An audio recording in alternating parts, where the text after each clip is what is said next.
Jeff Paur, senior writer for RealTime Fantasy Sports. Welcome to another edition of the RealTime Fantasy Sports Show.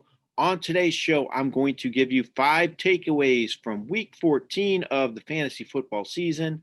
This was either the last week of the regular season for you or the first week of your fantasy playoffs. So hopefully you had a lot of success this week and things went right for you in week 14. There is one game still yet to be played tonight, the Ravens-Browns. The Monday night game should be a good one, should be a fun one to watch. But these are my 5 takeaways from the games from this past weekend and Thursday, I should say. My first takeaway, Jalen Hurts looks like a keeper in Philly. I know they say Carson Wentz is the future of this team and he's going to continue to be the starter going forward. Maybe not for the rest of this season, but after that is what Philly says they want to do. And that's mostly because they're probably not going to get rid of his contract, which is terrible. He's owed a lot of money for a lot of years going forward, and they're going to have a tough time moving that. So that's why they're saying it. But I think Hurts is the future quarterback for Philadelphia, especially after this past week. He had 22.9 fantasy points in his first NFL start. He hit the 100-yard rushing mark. He threw the ball pretty well as well. He was 17 of 30 for 167 yards. He plays the Cardinals and Cowboys his last 2 games. So I think he has some real fantasy potential going forward for the rest of this year. And I think he's a keeper in Philly. I think he's going to be a good one for this organization. And they did a good job in drafting him. I know a lot of people had question marks about this pick, but I think it's going to be a good one in the end. My second takeaway, Cam Akers is going to carry a lot of fantasy teams to their championships. He ran the ball 29 times for 171 yards on Thursday. He's clearly the lead back in this offense now. He has 50 carries his last 2 games. He has 14-plus fantasy points 3 straight games. He plays the Jets and Seahawks to end his fantasy season. 2 great matchups for Akers. I think he's going to be on a lot of fantasy championship teams this year. He's going to produce big these last 2 games of the season. My third takeaway, I was dead wrong on Stefon Diggs this year. I know it's not easy to admit a mistake, but I was wrong on Diggs.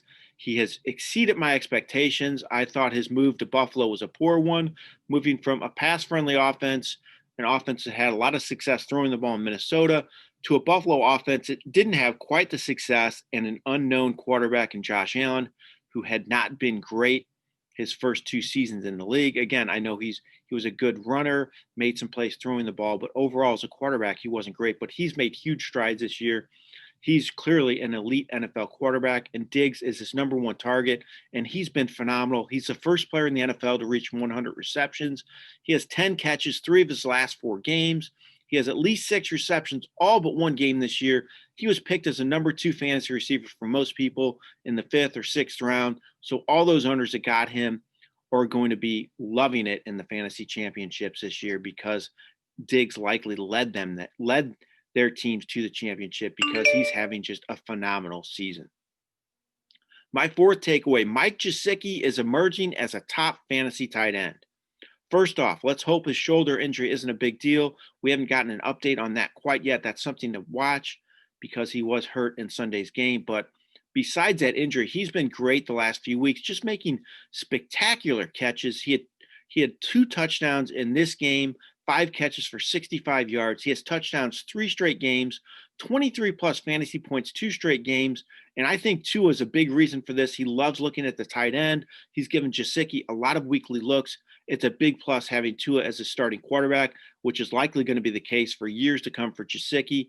And this is great news for his fantasy value. I think he's going to be a real good one going forward. My last takeaway for week 14 is Aaron Rodgers is having a masterful season. He looks like vintage Aaron Rodgers. Another 3 TD game this past week, 26 of 33 for 290 yards and 3 scores. He has 8 straight games with at least 3 touchdowns, 41 total scores to just 4 interceptions. Again, this is vintage Aaron Rodgers. He looks like the Aaron Rodgers of old, the Aaron Rodgers that led all fantasy quarterbacks in scoring. He's having a near flawless season on a very good Packers offensive team. Those are my 5 fantasy takeaways from week 14 of the fantasy season. Again, I hope you had a lot of success this week, a big week of games, important week for all of you fantasy owners out there. And I hope you had a lot of success and came out on top in week 14. This has been Jeff Paur for RealTime Fantasy Sports. Have a great day.